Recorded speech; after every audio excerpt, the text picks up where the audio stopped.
And we are good to go. Get ready, get ready, get ready. It's Let's Talk Business with Cheryl J. Cuso. It is the second hour of our show, and I'm here with my co-host, Dr. Shanae Davis. Listen, hello, everyone. Happy Diabetes Awareness Month.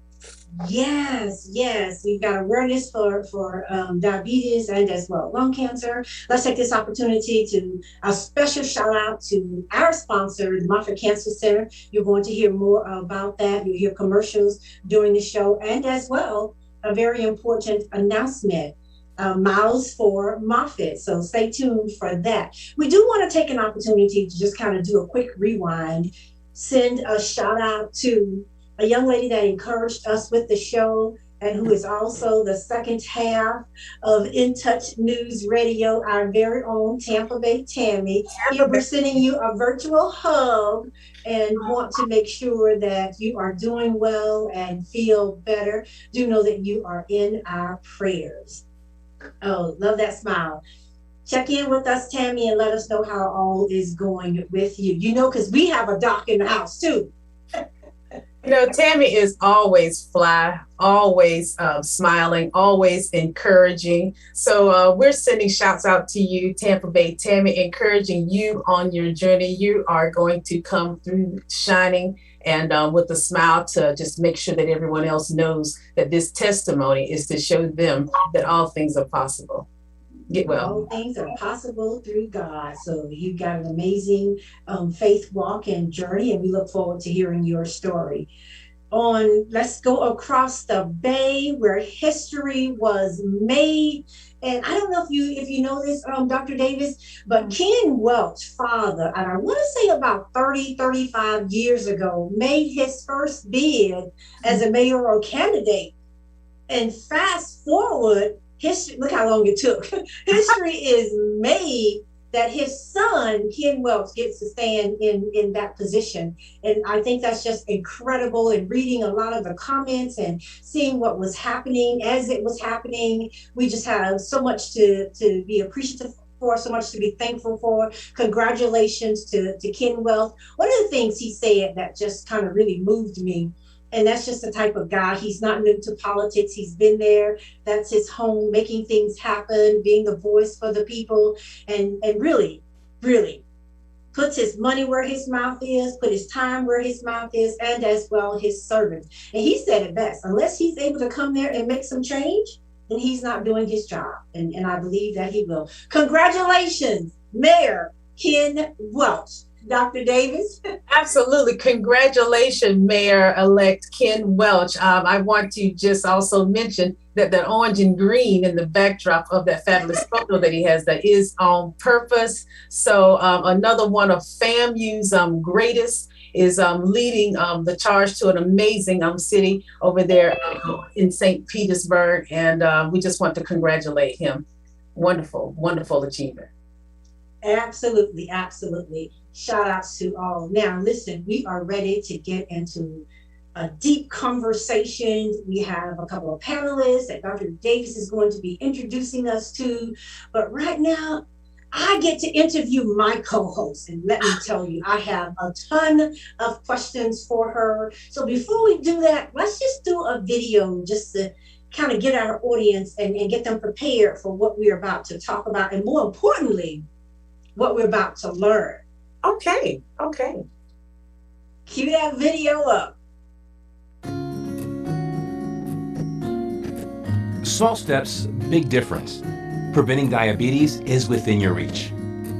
Prediabetes is a serious health condition where blood sugar levels are higher than normal, but not yet high enough to be diagnosed as type 2 diabetes. More than 1 in 3 U.S. adults have prediabetes. That's 88 million people. But most don't know they have it, and there are usually no symptoms. People with prediabetes have a 50% chance of developing diabetes over the next 5 to 10 years. But making healthy lifestyle changes can make a difference. You can prevent or delay type 2 diabetes, and you can even manage or reverse your prediabetes. Try to get at least 30 minutes of physical activity 5 days a week. Start slowly and build up to your goal. Consume healthier foods and drinks most of the time. Choose foods that are high in fiber and low in fat and sugar. You can also try smaller portions of food. Lose weight, track it, and keep it off. NIH studies show that losing 5 to 7% of your weight can help reduce your chance of developing diabetes. Work with your doctor or healthcare team to manage your prediabetes and improve your overall health. Stay up to date on vaccinations. Vaccines can help you stay healthy. Healthy lifestyle changes taken in small steps can make a big difference. Preventing diabetes is within your reach. Visit niddk.nih.gov to learn more. All right, thank you so much. So small steps, big difference kind of takes us back to our theme for today's show, Dr. Davis, and that's living my best life with diabetes. That's And when we were talking about that theme, and you were just you seem to be so excited to be able to share with our radio listening audience that they can live their best life even if you've been diagnosed with diabetes. And I'm looking forward to hearing the conversation. This is actually your third year of talking to our radio listening audience. And let me say thank you to those of you who are tuning in, joining us on Let's Talk Business Facebook Live, both of our Facebook Live pages, In Touch News, Facebook Live, and as well YouTube. You can go to YouTube and catch the show as well. Dr. Davis, a lot is going on. How do we even begin to start the conversation? And let me know, because I'm ready to fire off with some questions. Absolutely. Welcome, everybody. And thank you so much to our special guests. We have Mr. Derry Maury and also Ms. Talicia Cheney here, just as our community advocates for diabetes. But also, you know that I've been an advocate for diabetes for so long. We talk about so much on the show, but November has always been National Diabetes Awareness Month. A quick shout out to our sponsor, Moffitt Cancer Center, and acknowledgement of all the common risk factors that diabetes and all cancer risks have in common. So without further ado, for Diabetes Awareness Month, first thing we have to do is acknowledge that it is an epidemic. It's a problem. More than 34 million Americans have diabetes, and a separate 88 million have prediabetes. That means that they've not met the threshold criteria to say, yeah, diabetes is there. But it's the reason that every year that number keeps getting bigger and bigger. I remember when it was, 21 million and 24 million and 28 million and over 30 million and 32, and now we're at 34 million. So a separate 88 million Americans have pre-diabetes, and that's why that number keeps going up. What's the impact of diabetes? Well, our direct and indirect costs are more than 300 billion. 237 are, direct, and then some of those indirect costs, like, you can't go to work, you can't, be as productive at work. All of those are indirect costs, not to mention costs to businesses for, the business not having the same amount of people to carry out work. So when we have complications of diabetes, it's not just, the person living with diabetes that suffers. Everybody is affected with diabetes, so we can do something about it. So those are our statistics, and just a little bit with the impact. I'd like Cheryl to go ahead with some rapid fire questions, and we're also going to engage a bit with our special guest today, because this is something that affects people and it affects our community. And that's what we're going to focus on today, is the effect on everybody and how we can live better, healthy, and happy with diabetes.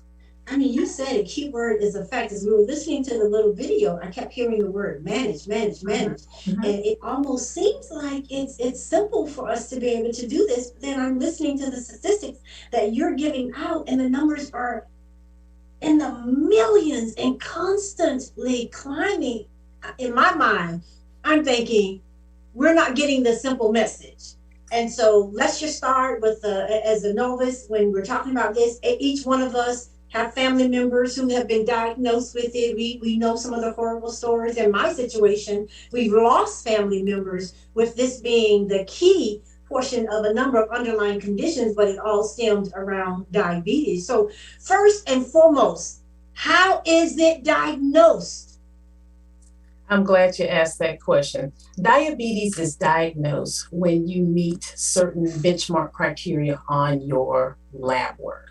If your blood sugar on two separate measurements, not necessarily two different occasions anymore, but on two separate measurements for that lab work has been 126 or higher, then you can be diagnosed with type 2 diabetes, or your healthcare provider may have to do some digging to determine if there is type 1.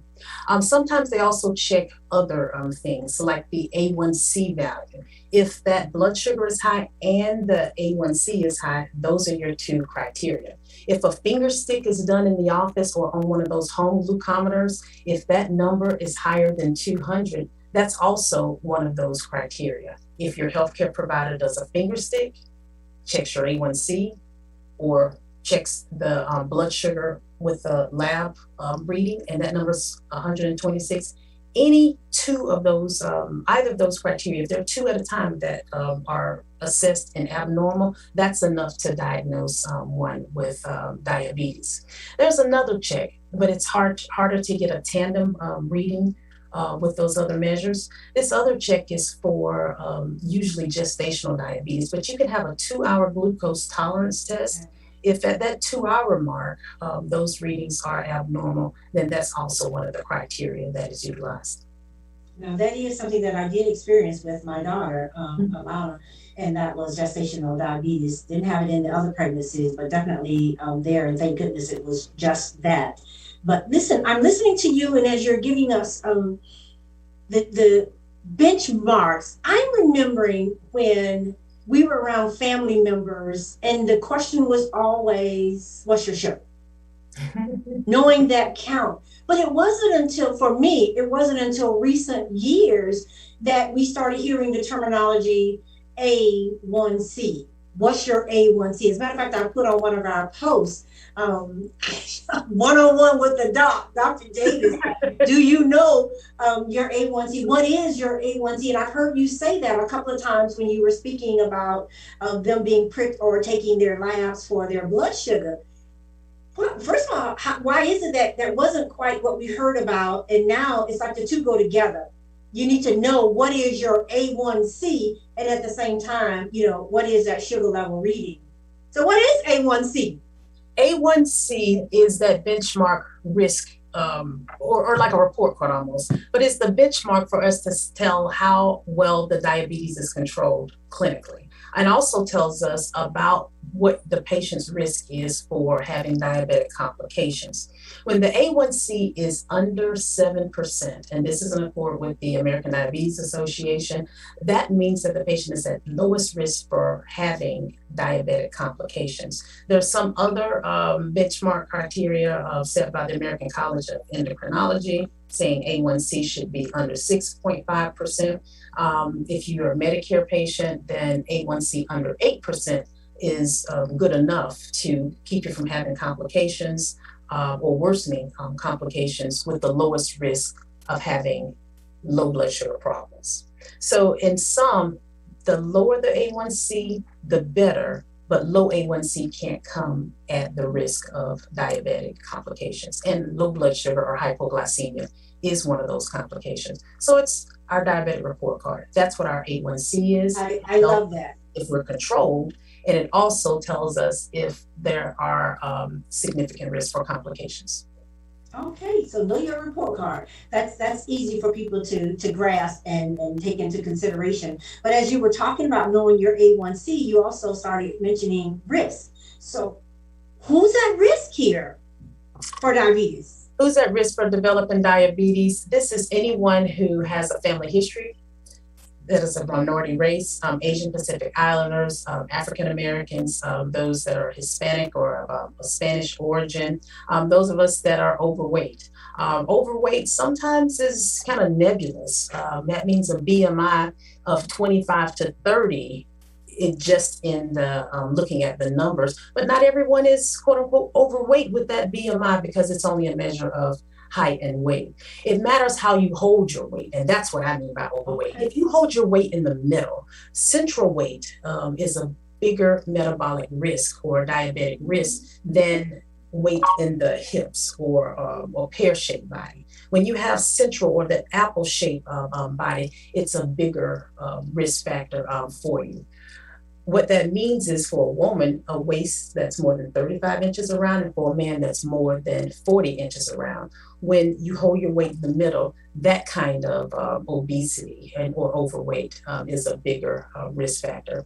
If you have a family history, if you are over age 45, we're starting to screen more at age 35 actually now, but if you're over age 45, if you have hypertension, if you've been told to have high triglycerides, or low HDLs. If you've had gestational diabetes, you're 50% higher risk of going on to develop diabetes outright. So gestational diabetes is a risk factor.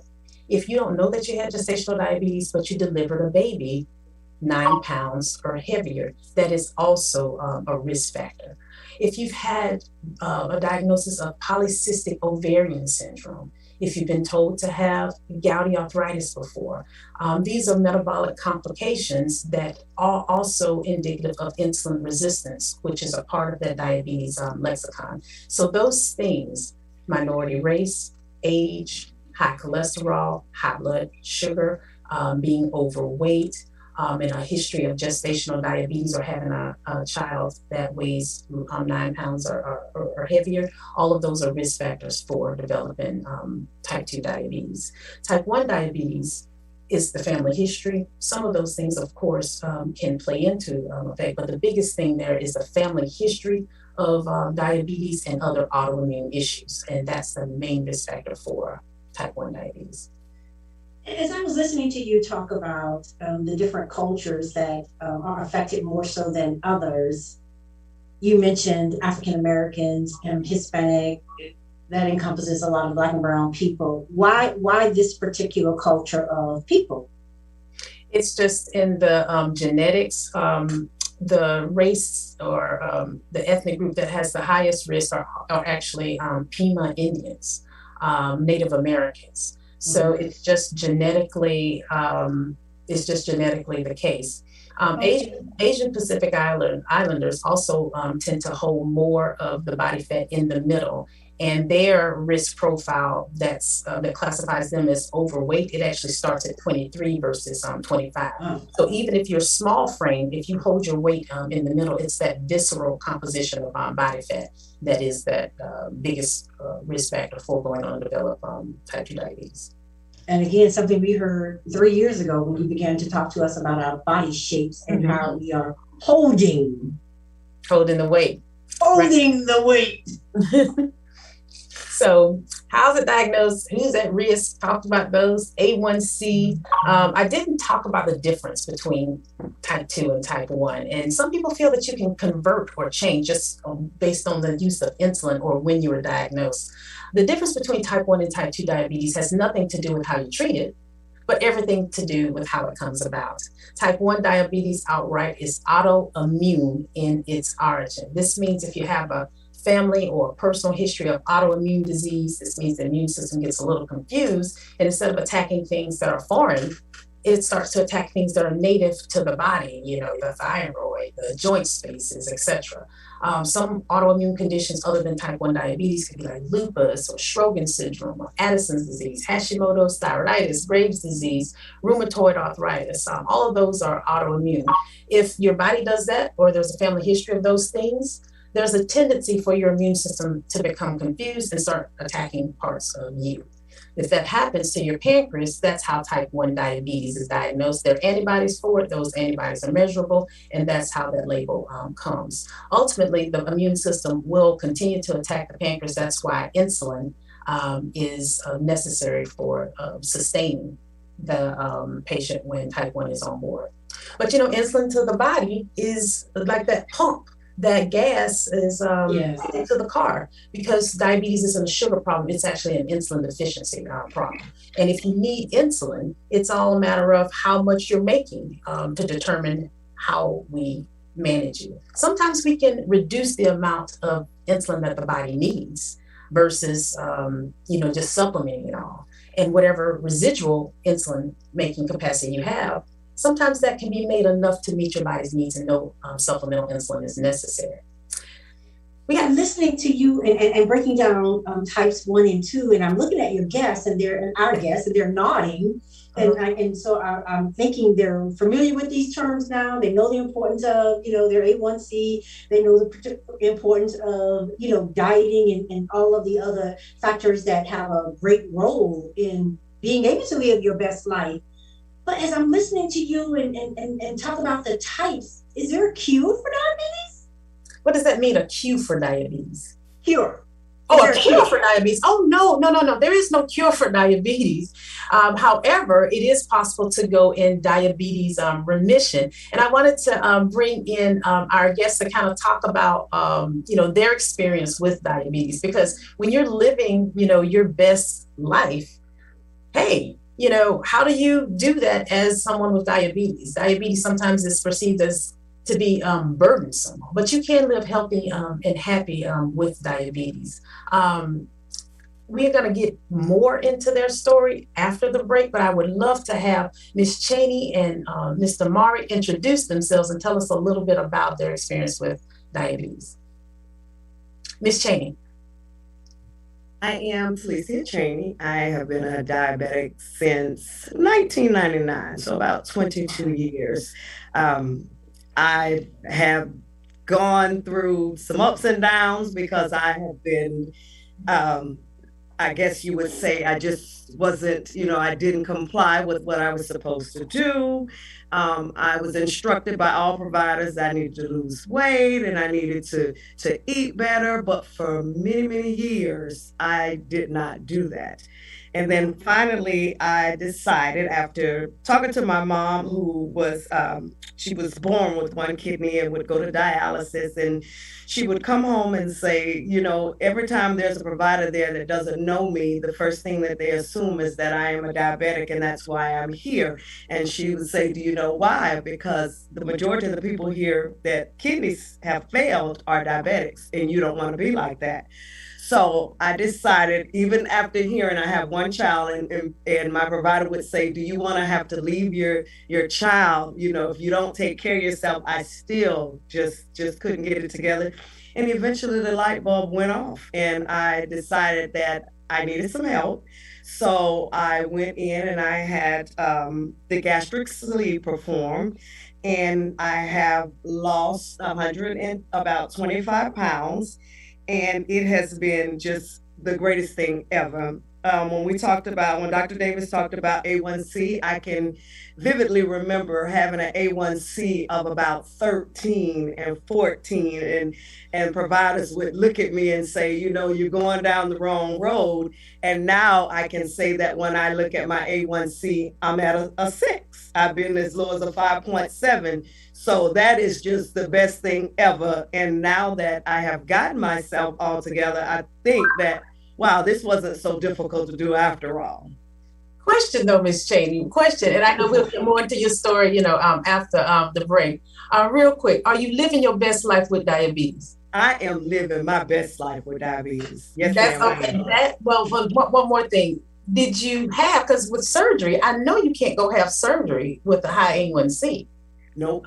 Did you have control of your diabetes before you had surgery? I surely did, because when the doctor explained to me that this is the only way that we're going to be able to do this, you're going to have to lose a few pounds and you're going to have to get your diabetes in check. That's exactly how he said it to me. And awesome. So I had to do I'm going to be honest, I went home and I prayed and I said, God, I need you to help me, because I have to get this in line. I don't want to leave my child. I don't want to leave my family, and neither do I want to have to go to dialysis because my kidneys are failing. So I had to get myself in order prior to surgery. And the day that I went in, a week before when I went in, the doctor was like, wow, he would tell me, you're doing such a great job. So I did it prior to doing the surgery, and the surgery was just, as I call it, it was just an aid. It helped me. Awesome. Let's get Mr. Maury in to tell us a little about how he's living his best life with diabetes. Well, I got to say that, my life has really changed for the best in this last year. In 2021, I I've never taken my diabetes seriously until this year, where I actually went to, like a year and a half ago, I went to a conference on how to better myself in business. And the speaker was talking about the 3 Ps. And the first one was, if you want to have success, it's got to be professional. Second one has got to be personal. So being, having a great personal life, family, husband, son, father. And I said, well, I think I'm doing pretty good. I have my own business. It's successful. I think I'm a pretty good dad. I think I'm a pretty good father. My father's passed away, so I think I was a pretty good son and a pretty good brother. But the third P was the physical. He said, if you want to have the most success, and I really thought about that, I've always had kind of success ceilings, right? Where I've had a lot of success, but I always thought that I could have more. So I decided to get a little bit more serious about my diabetes. And since about in 2021, I've lost about almost 80 pounds. I've had a A1C in my past of as high as 14. I'm down into the low fives. On a daily level, I'm testing in the 80s to maybe low 90s. So I've had all kinds of issues from gout to blood loss to iron loss and all kinds of things, and I've just never taken it serious. But I'm taking it serious now, and I got to say, I wish I would have taken it even more serious. It took me 54 years to wake up, right? So I'll be 55 this year. It's never too late. And Warren Buffett made most of his money in his 50s. Well, I'm going to get control of my life in my 50s. Very good, very good. So I was diagnosed like about 15 years ago, but I always say that's when I was diagnosed. But I'm pretty sure I got diabetes from my ex-wife because she was a pastry chef. That said, though, you said you. That's not why she's my ex, but you said this is just a minute before our break. You said that you lost 80 pounds. Did you have to take medication to lose 80 pounds? That segment before Cheryl said 5 to 7% of body weight loss gets you in good shape. Did you have to take medicine all the way? Yeah. So, medication does help. I've been on a couple of things that help curb my appetite, but it's also come from eating better and just dedicating myself to the gym. So, it is twofold. Listen, life is work. Life is work. You work. just have the mentality that, hey, relationships are work is work, and your body is work, right? I look so forward to that balance. And we're going to have you start off with that on our next segment.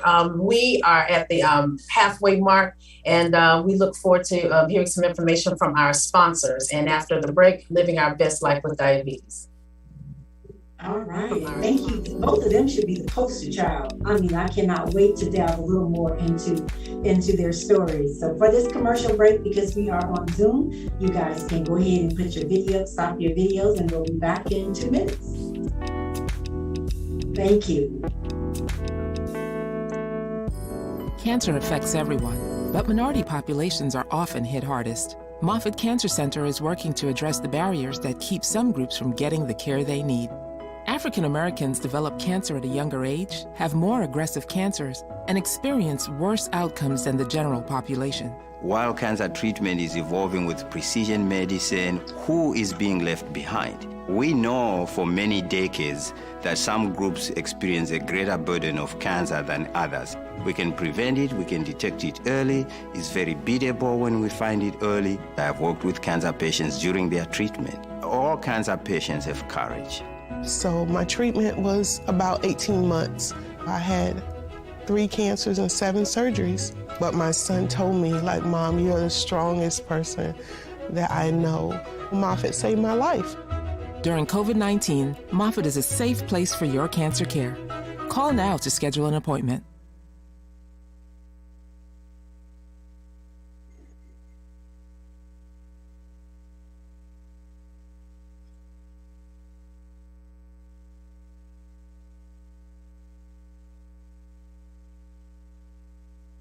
Strong, beautiful women take charge of their lives, and it starts with learning the facts. Did you know that most women diagnosed with breast cancer have no known risk factors And or we family are history? back as our And it's more guests deadly for prepare to Black come women back. than any Thank other you so much for race tuning in to or Let's Talk ethnic Business group. with Cheryl Jacobs. But it doesn't So have second to be. hour of the show. If you're My over 40, co-host, God bless regardless your of your day, race or Davis. ethnicity, Hello, hello, you need to get a hello. mammogram every year. This is a Early detection power-packed saves lives. two-person, Talk with and, your and as I doctor listen about to the best them talk screening about plan where for their a A1C strong, numbers beautiful are you. now, between the two of them, they've lost a person, Dr. Davis. That is just incredible. And it takes, I'm imagining, we all struggle to lose 10 or 15 pounds, but almost 100 and then over 100. Kudos to you both. That is just exciting. You guys are an inspiration to many. So I'm going to take this opportunity to say, please tag, share this post so that it is heard all over. Both of your stories are just so unique. And you're so real in your testimonies. Your transparency lets us know that it wasn't easy, but you all had to make a life-changing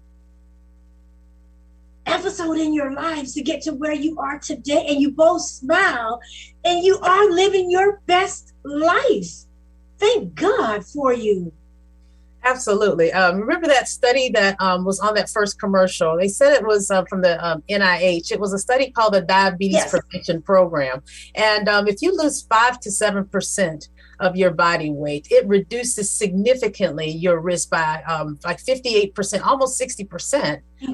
Your risk for going on to develop diabetes is reduced by that much. I imagine that 80 pounds is a little bit more than 5 to 7% of your body weight. So if you have diabetes and you lose that amount of weight, what you're actually doing is losing insulin resistance.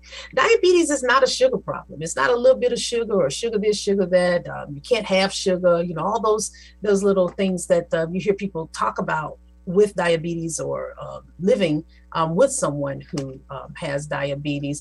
Diabetes is an insulin deficiency issue. So all we do to manage diabetes is really try to preserve the patient's capacity to make insulin on their own and to slow down the destruction of those cells that make insulin for you in your body. And when we do a good job with that, you have good A1Cs. The A1C and high blood sugar essentially is a symptom of diabetes. That's not the diabetes, but it is a symptom of diabetes. And that's why we look at those numbers. So, Jerry. Dr. Davis, before we go on to the next segment, and I heard you talk about that, and they did indicate that if you're able to lose 5 to 7% of your body weight, but if you're talking about body weight, shouldn't you also factor in where you are with your body weight? What if you are already extremely obese? Well, if you're very obese, that means the weight is actually easier to lose. Jerry lost 80 pounds in a year. And some people may say that's pretty hard. Jerry, tell us a little bit more about your journey. Well, so first of all, listen, you've got to give yourself some small rewards. That's the only way you're going to get through it, because there's been multiple times that I've hit walls and I wanted to give up, and oh my God, I'm sitting in the parking lot at the gym and I'm thinking, oh my God, do I really want to go in? And then I just push myself and say, look, I'm here. Let's just get it done and get it over with, right? So you've got to be committed to yourself to get to that next level, right? So I would give myself small rewards, and then I would give myself a major reward. So my major reward, which I just did like a couple weeks ago, was for my first checkpoint, was I wanted to ride on a roller coaster again. I loved them as a kid, and I could never fit in them because they would not come over the top, the little thing. So 2 weeks ago, went to Islands of Adventure with my grandkids, and guess what? You got on a roller coaster. Congratulations. Awesome. Yeah. It was a little scarier than I remember. I tell you, the G-force on a body this size is not what I remember from being a kid, right? I mean, I could feel that my weight was being magnified a little bit, but gosh darn it, I made it through the minute and a half that I was on it, and it was a lot of fun. We had a great time. So that was my major reward. So we'll see what the next major reward is. It's probably going to be sitting comfortably in an airplane going somewhere exotic. Awesome. Awesome. That's beautiful. Do you reward yourself, Miss Cheney? Yes, I did. I'd always tell my parents because I love to shop and I love things. So I'd say, oh, I'm going to lose weight and I want to buy a navy blue suit from Ann Taylor. And it was a delight. Now, I actually didn't buy the navy blue suit, but when I went in there and I tried on some pants and I said, okay, well, let me try on a 16, and they were too big. And then I went down and I got to a 12. I thought, oh, I'm gonna buy everything in here in a size 12 because I was so excited to be able to wear a size 12 because all of my friends, I think out of my little girlfriend crew, I've always been the heaviest one. And so when we would go to the mall and go shopping, you can only imagine that I was the girl that would have to go into the plus size section. And now I no longer had to do that, but it was so embedded in my mind till even now when I approach Dillard's, the young lady who sold me clothes for many years, have to say, you forgot you can't wear anything in this department anymore. And I can now comfortably go over to another department and try on the things in the size that I've always wanted to be. I think that's so awesome. So when we live in our best life with diabetes, Ms. Cheney, you had surgery, and you say that aloud. Really, gastric bypass surgery is one of the only ways that we can get sustained remission when diabetes is there. Remember, we're talking about the reduction in ability to make insulin on our own. That means the kind of cell, the beta cell in the body, they're dying off. So when we control ourselves, when we stop challenging, that capacity of the pancreas, by lowering our weight, which means lowering, the resistance of our body, we actually halt the progression of diabetes. You did that before your surgery. The surgery was just an added bonus. Jerry mentioned that he did it with diet and exercise, but there are some agents that we know. We've talked about them before, Cheryl, those GLP-1 agonists, those SGLT2 inhibitors, these medicines for diabetes that not only help to reduce the symptom of diabetes, which is high blood sugar, but they also help to protect that pancreas. They protect the pancreas. They prevent one of the most common complications of diabetes, that's heart disease, and they have a nice little side effect of weight loss. So it's always, good to get a little help, a little bump in the road, along that journey to edge your own. So with that said, we always talk about, the dirty parts of diabetes, the part that no one, wants to hear. This is about living our best life. Yes. We brought our panelists on board to ask the doctor. So I'm going to turn the interviewing chair over to Ms. Cheney and Mr. Maury. You have questions. What does our community want to know about diabetes? Yes. Well, one of the questions that I get asked most frequently is, Celicia, now that you've lost so much weight, do you still take insulin or do you still take medicines for diabetes? And so when I explain to people that, yes, I still take medicine, they often have the question, why? So can you explain that thoroughly as to why is it that, I've lost so much weight, but I still take medicine for diabetes? I'm glad you asked. What a wonderful question. So when we have our pancreas working at less than 100%, we have diabetes, period. One of the things I always say is there's no such thing as borderline diabetes or being a little bit, diabetic, or we say pre-diabetes, but that just means we hadn't met that threshold to get the label just yet. We're running out of our ability to make insulin. And you have to have insulin to keep your blood sugar under control and to keep the complications away. When you have weight loss, the weight loss reduces the workload that the pancreas has to do. If what the pancreas has remaining, your residual insulin-making power still isn't enough to keep your blood sugar under control, and that varies per individual, then we should take medication to further lower the need for insulin. So whatever residual capacity you have from the pancreas, it becomes enough to help you out. Sometimes that does mean that we still need to supplement the insulin that the body can't make enough of. But sometimes we have to just help the body out. If you don't have enough pancreas left when you lose weight, we still have to help the body meet the needs for blood sugar control. That's why we have to take medicine sometimes, even with weight loss. Thank you. And Dr. Davis, I have a question for us since they are in the interview chair. Now, Ms. Cheney, and I've listened to both of you, and I'd like to ask a question to both of you, because your stories are just so incredible, and it took you a bit to get to the point to where you are today. Do you all get to share with your family members, especially those that you may know have diabetes? Do you find it easy to talk to them, or do they even want to listen to you? Ms. Cheney? Yes, I do find it easy. As a matter of fact, about a couple of weeks ago, my girlfriend said to me, she didn't feel well, and she had been complaining about not feeling well, and then she asked me some questions about diabetes. She's like, how did you know? Did you go to the bathroom a lot? Were you thirsty a lot? And so I started telling her some of the signs and symptoms that I knew, and she was checking off the boxes.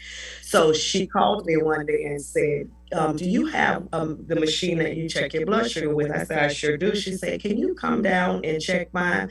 I said, I sure will. When I got down there, her blood sugar was like 260. And the first thing I said was, friend, you got to go to the doctor, because I can assure you this is diabetes.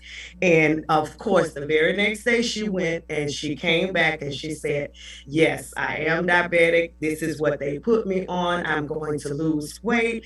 I'm going to exercise. I should have known, we have a family history, but thank you. So she will call and she'll ask me questions, and, and I'll answer her questions, but I surely do. I talk to my friends. We talk about diabetes all the time. They know that they can call and ask me. Even my mother has friends that are much older that will call and say, hey, this is going on with me. I know that you have diabetes, and so they'll ask me questions, and they're always open to listen. They're always open to listen.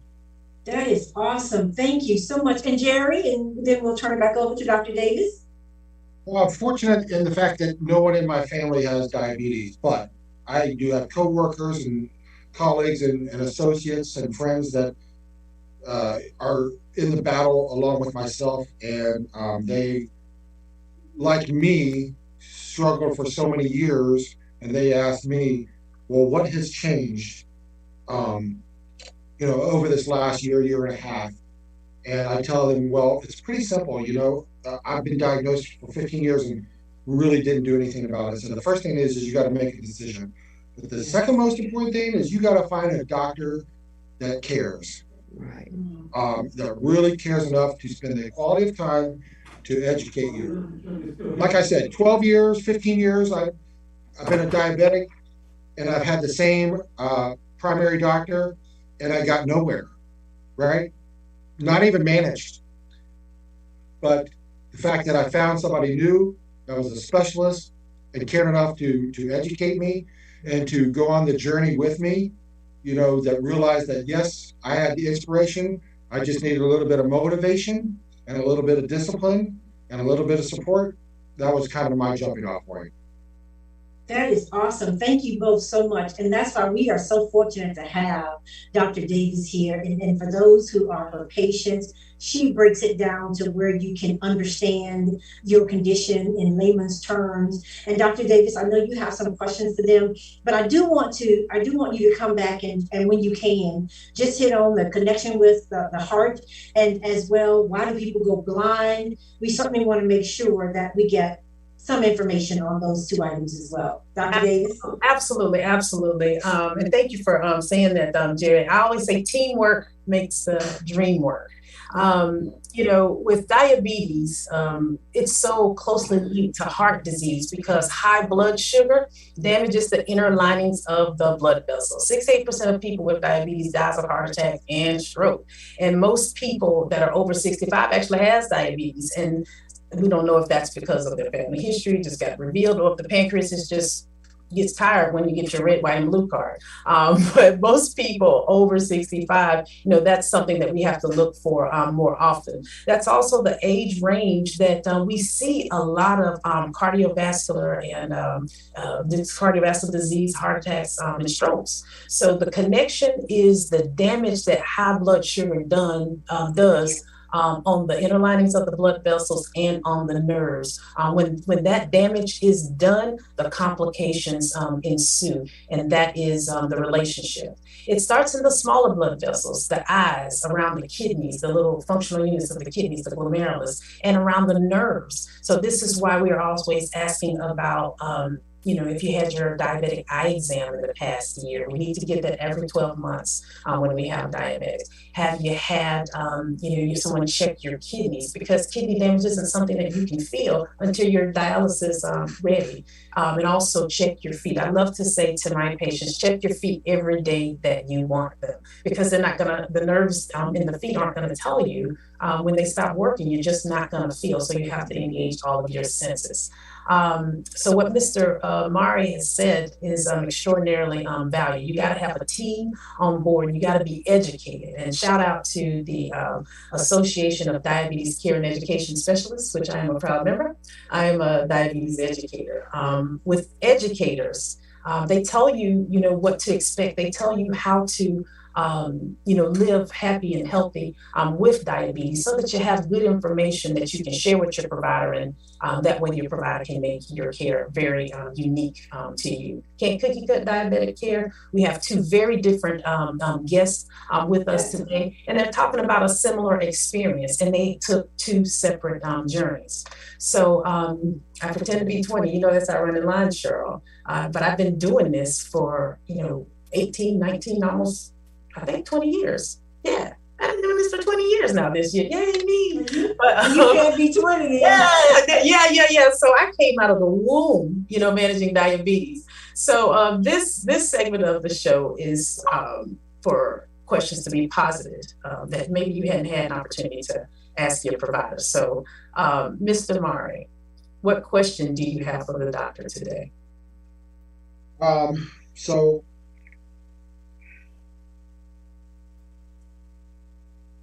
Well, I did have the same question that she had about the medicine, but, talking about somebody that just walks smoothly into your office. I mean, and they found out they did just been diagnosed. I mean, what can they expect? That's a good question. I'm hoping that this may be a similar answer for all providers, but you can't cookie cut diabetes care. I first need to know what my patient knows and understands about diabetes. Almost, always is that I can't eat sugar. I'm too, I'm overweight. This is my fault. I waited. I ate too much, or just something of their own, merit always brings them to me. And then they want to have treatment, temporarily. And then they ask inevitably, when can I come off of all of this? Okay. The first thing to expect when you come into my office is education on what diabetes is, that it's an insulin problem, not a sugar problem. Once we go from the understanding that we're trying to preserve our pancreas function, it becomes an easier walk from there. Afterwards, I get blood work to see where they are on the diabetes continuum.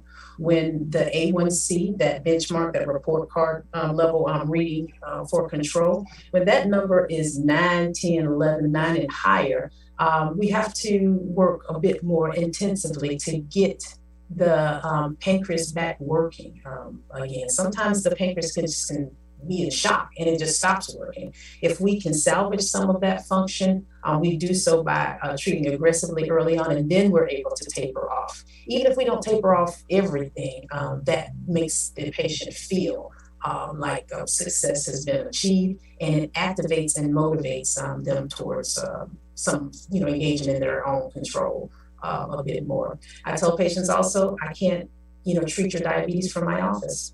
I need you to help me out. So you have to understand what you're doing while you're away.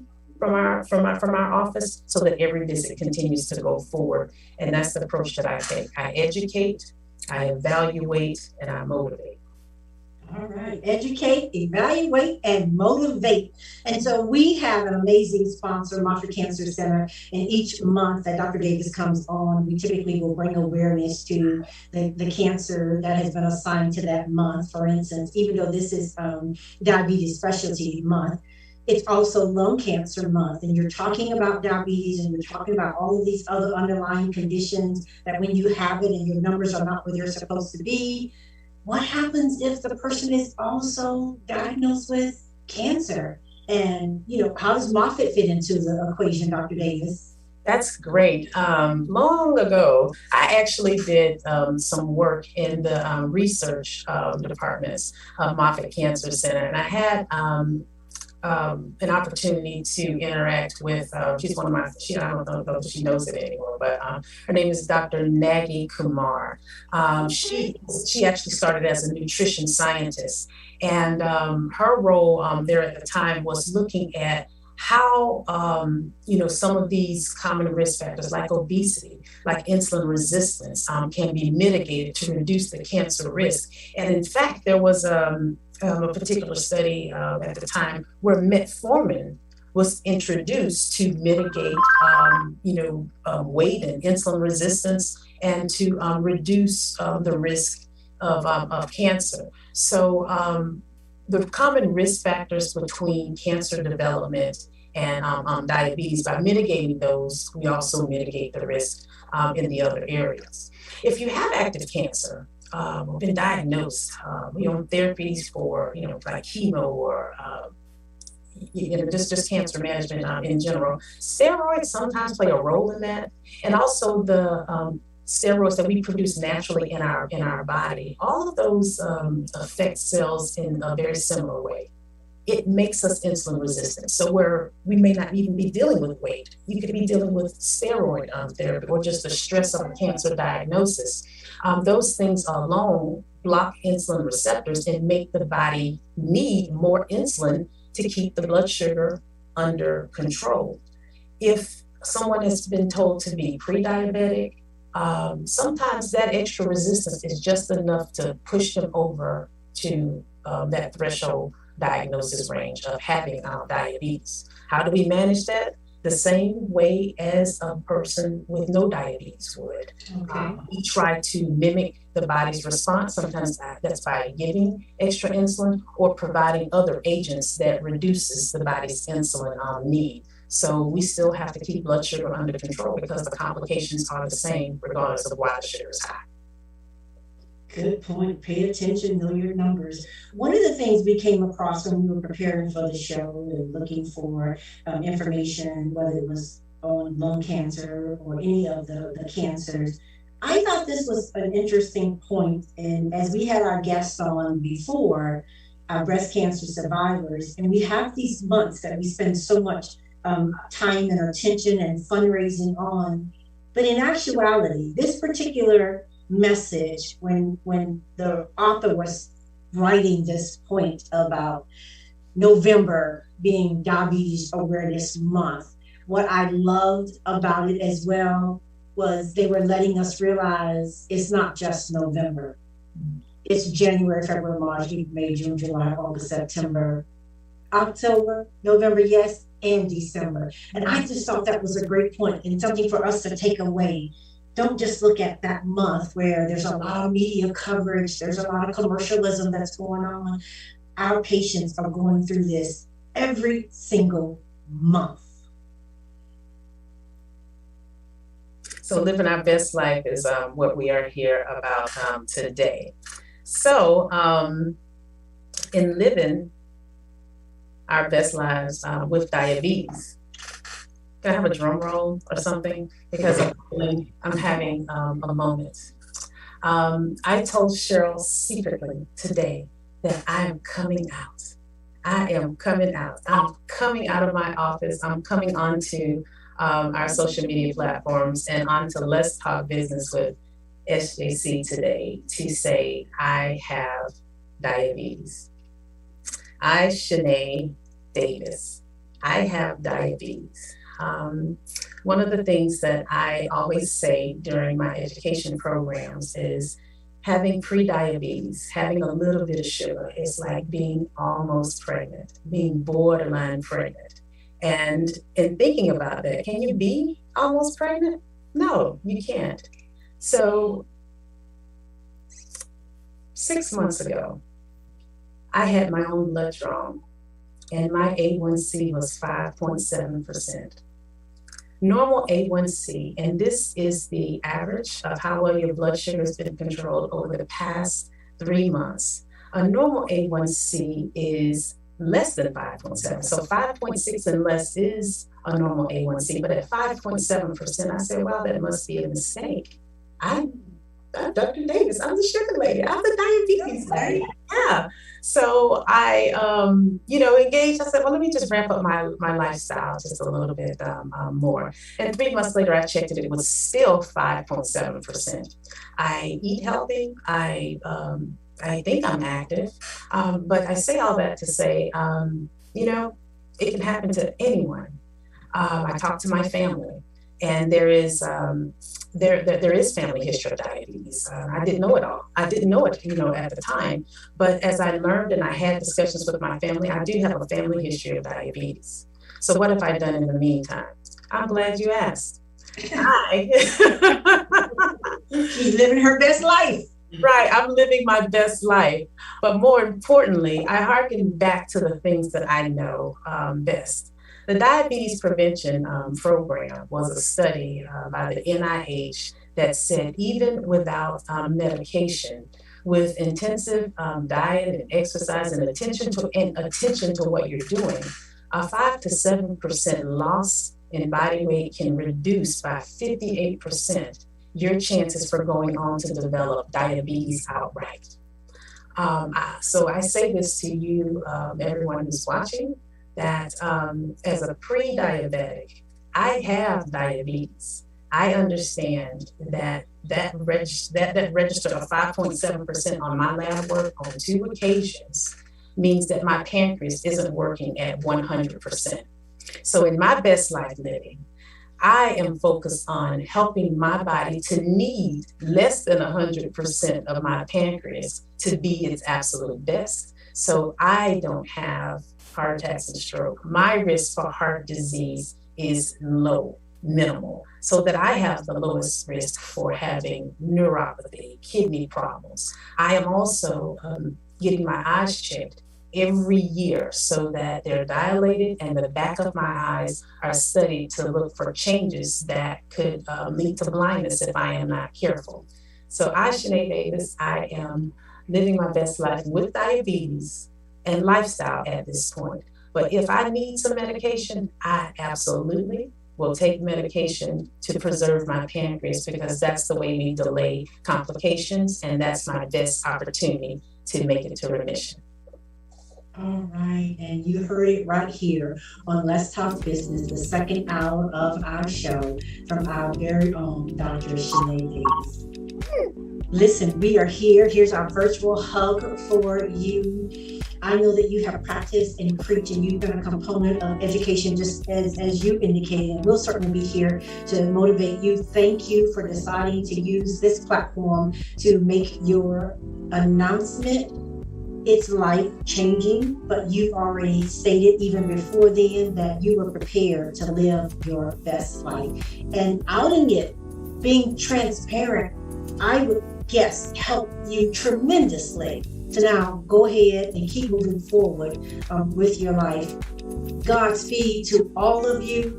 We've come to the end of our show. Dr. Davis will talk more about her journey, but just know that we are here. We love you. We respect you. We thank God for you. This has been an amazing platform for us to educate, inform, and motivate. Thank you to our sponsor, Moffitt Cancer Center. And let me remind you, and Ricky, if we could put that slide up, Moffitt is also celebrating Miles from Moffitt. It's going to be Saturday, November the 20th, 2021. You can still register. The theme is Let's Move for What Matters. And if you want to live your best life, you best get moving.